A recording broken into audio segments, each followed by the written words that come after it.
जय माता दी। माता अन्नपूर्णा का 21 दिवसीय यह व्रत अत्यंत चमत्कारी फल देने वाला है। यह व्रत मार्गशीर्ष मास में शुक्ल पक्ष की प्रतिपदा से शुरू कर 21 दिनों तक किया जाता है। इस व्रत में अगर व्रत न कर सके तो एक समय भोजन करके भी व्रत का पालन किया जा सकता है।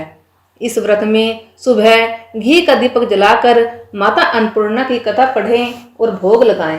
अन्नपूर्णे सदा पूर्णे शंकर प्राण वल्लभे ज्ञान वैराग्य सिद्धार्थे भिक्षाम देहि च पार्वती। माता च पार्वती देवी पिता देवो महेश्वर बांधवा शिव भक्ताश्च स्वदेशो भुवनत्रयम्। माता अन्नपूर्णा व्रत कथा। एक समय की बात है, काशी निवासी धनंजय की पत्नी का नाम सुलक्षणा था। उसे अन्य सब सुख प्राप्त थे, केवल गरीबी ही उसके दुख का कारण थी। यह दुख उसे हर समय सताता था। एक दिन सुलक्षणा पति से बोली, स्वामी आप कुछ उद्यम करो तो काम चले। इस प्रकार कब तक काम चलेगा? सुलक्षणा की बात धनंजय के मन में बैठ गई और वह उसी दिन विश्वनाथ शंकर जी को प्रसन्न करने के लिए बैठ गया और कहने लगा, हे देवाधिदेव विश्वेश्वर, मुझे पूजा पाठ कुछ आता नहीं है, केवल तुम्हारे भरोसे बैठा हूँ। इतनी विनती करके वह 2-3 दिन भूखा प्यासा बैठा रहा। यह देखकर भगवान शंकर ने इसके कान में अन्नपूर्णा अन्नपूर्णा अन्नपूर्णा इस प्रकार 3 बार कहा। यह कौन क्या कह गया? इसी सोच में धनंजय पड़ गया कि मंदिर में आते ब्राह्मणों को देखकर पूछने लगा, पंडित जी अन्नपूर्णा कौन है? ब्राह्मणों ने कहा, तू अन्न छोड़ बैठा है सो तुझे अन्न की ही बात सूझती है। जा घर जाकर अन्न ग्रहण कर। धनंजय घर गया, पत्नी से सारी बात कही। वह बोली, नाथ चिंता मत करो, स्वयं शंकर जी ने यह मंत्र दिया है, वे स्वयं ही खुलासा करेंगे। आप फिर जाकर उनकी आराधना करो। धनंजय फिर जैसा का तैसा पूजा में बैठ गया। रात्रि में शंकर जी ने आज्ञा दी, कहा तू पूर्व दिशा में चला जा। वह अन्नपूर्णा का नाम जपता जाता और रास्ते में फल खाता, झरनों का पानी पीता जाता। इस प्रकार कितने ही दिनों तक चलता गया। वहां उसे चांदी सी चमकती वन की शोभा देखने में आई। सुंदर सरोवर देखने में या उसके किनारे कितनी अप्सराएं झुंड बनाए बैठी थी। एक कथा कहती थी और सब मां अन्नपूर्णा इस प्रकार बार बार कहती थी।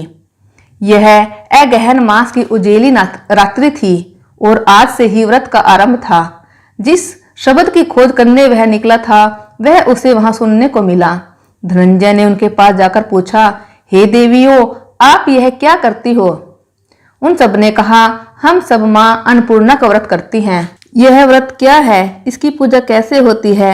यह किसने किया भी है? इसे कब किया जाता है? इसकी क्या विधि है? मुझसे भी कहो। वे कहने लगे, इस व्रत को सब कोई कर सकते हैं। 21 दिन तक के लिए 21 गांठ का सूत लेना चाहिए। 21 दिन यदि न बने तो एक दिन उपवास करें। यह भी न बने तो केवल कथा सुनकर प्रसाद लें। निराहार रहकर कथा कहें। कथा सुनने वाला कोई न मिले तो पीपल के पत्तों को रख, सुपारी या घृत कुमारी ग्वार पाठ वृक्ष को सामने कर, दीपक को साक्षी कर, सूर्य, गाय, तुलसी या महादेव को बिना कथा सुनाए मुख में दाना न डालें। यदि भूल से कुछ पड़ जाए तो एक दिवस फिर उपवास करें। व्रत के दिन क्रोध न करें, झूठ न बोलें। धनंजय बोला, इस व्रत के करने से क्या होगा? वे कहने लगी, इसके करने से अंधों को नेत्र मिले, लूलों को हाथ मिले, निर्धन के घर धन आए, बांझी को संतान मिले, मूर्ख को विद्या आए। जो जिस कामना से व्रत करे माँ उसकी इच्छा पूरी करती है। वह कहने लगा, बहनों, मेरे भी धन नहीं है, विद्या नहीं है, कुछ भी तो नहीं है। मैं तो दुखिया ब्राह्मण हूँ, मुझे इस व्रत का सूत दोगी? हाँ भाई, तेरा कल्याण हो, तुझे देंगी। ले इस व्रत का मंगल सूत ले।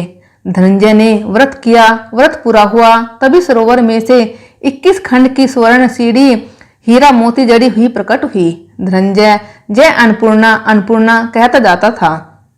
इस प्रकार कितनी ही सीढ़ियां उतर गया तो क्या देखता है कि करोड़ों सूर्य से प्रकाशमान अन्नपूर्णा का मंदिर है। उसके सामने सुवर्ण सिंहासन पर माता अन्नपूर्णा विराजमान है। सामने भिक्षा हेतु शंकर भगवान खड़े हैं। देवांगनाएं चरण डुलाती हैं। कितनी ही हथियार बांधे पहरा देती हैं। धनंजय दौड़कर जगदम्बा के चरणों में गिर गया। देवी उसके मन का क्लेश जान गई। धनंजय कहने लगा, माता आप तो अंतर्यामिनी हो, आपको अपनी दशा क्या बताऊं। माता बोली, मेरा व्रत किया है, जा संसार तेरा सत्कार करेगा। माता ने धनंजय की जीवा पर बीज मंत्र लिख दिया। अब तो उसके रोम रोम में विद्या प्रकट हो गई। इतने में क्या देखता है कि वह काशी विश्वनाथ के मंदिर में खड़ा है।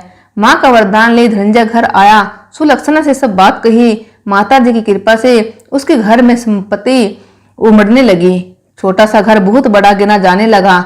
जैसे शहद के छत्ते में मक्खियां जमा होती हैं, उसी प्रकार अनेक सगे संबंधी आकर उसकी बड़ाई करने लगे। कहने लगे, इतना धन और इतना बड़ा घर, सुंदर संतान नहीं तो इस कमाई का कौन भोग करेगा। सुलक्षणा से संतान नहीं है, इसलिए तुम दूसरा विवाह करो।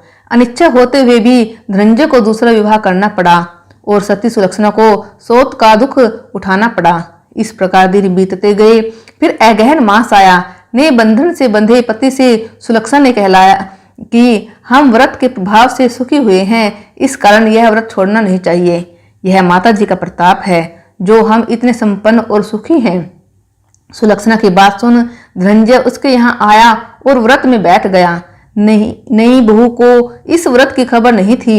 वह धनंजय के आने की राह देख रही थी। दिन बीतते गए और व्रत पूरे होने में 3 दिवस बाकी थे कि नई बहू को खबर पड़ी। उसके मन में ईर्ष्या की ज्वाला दहक रही थी। सुलक्षणा के घर जा पहुंची और उसने वहां भगदड़ मचा दी। वह धनंजय को अपने साथ ले गई। नए घर में धनंजय को थोड़ी देर के लिए निद्रा ने आ दबाया। इसी समय नई बहू ने उसका व्रत का सूत तोड़कर आग में फेंक दिया। अब तो माता जी का कोप जाग गया। घर में अकस्मात आग लग गई। सब कुछ जलकर खाक हो गया। सुलक्षणा जान गई और पति को फिर अपने घर ले आई। नई बहू रूठ कर पिता के घर जा बैठी। पति को परमेश्वर मानने वाली सुलक्षणा बोली, नाथ घबराना नहीं, माता जी की कृपा लौकिक है। पुत्र को पुत्र हो जाता है पर माता को माता नहीं होती। अब आप श्रद्धा और भक्ति से आराधना शुरू करो, वे जरूर हमारा कल्याण करेंगी। धनंजय फिर माता के पीछे पड़ गया। फिर वही सरोवर सीढ़ी प्रकट हुई। उसमें मां अन्नपूर्णा कहकर वह उतर गया। वहां जाकर माता जी के चरणों में रुदन करने लगा। माता प्रसन्न हो बोली, यह मेरी स्वर्ण की मूर्ति ले, उसकी पूजा करना तो फिर सुखी हो जाएगा। जा, तुझे मेरा आशीर्वाद है। तेरी स्त्री सुलक्षणा ने श्रद्धा से मेरा व्रत किया, उसे मैंने पुत्र दिया है। धनंजय ने आंखें खोली तो खुद को काशी विश्वनाथ के मंदिर में खड़ा पाया। वहां से फिर उसी प्रकार घर को आया। इधर सुलक्षणा के दिन चढ़े और महीने पूरे होते ही पुत्र का जन्म हुआ। गांव में आश्चर्य की लहर दौड़ गई। मान्यता आने लगा। इस प्रकार उसी गांव के निसंतान सेठ के पुत्र होने पर उसने माता अन्नपूर्णा का मंदिर बनवा दिया। उसमें माता जी धूमधाम से पधारी, यज्ञ किया और धनंजय को मंदिर के आचार्य का पद दे दिया। जीविका के लिए मंदिर की दक्षिणा और रहने के लिए बड़ा सुंदर सा भवन दिया। धनंजय स्त्री पुत्र सहित वहां रहने लगा। माता जी की चढ़ावे में भरपूर आमदनी होने लगी।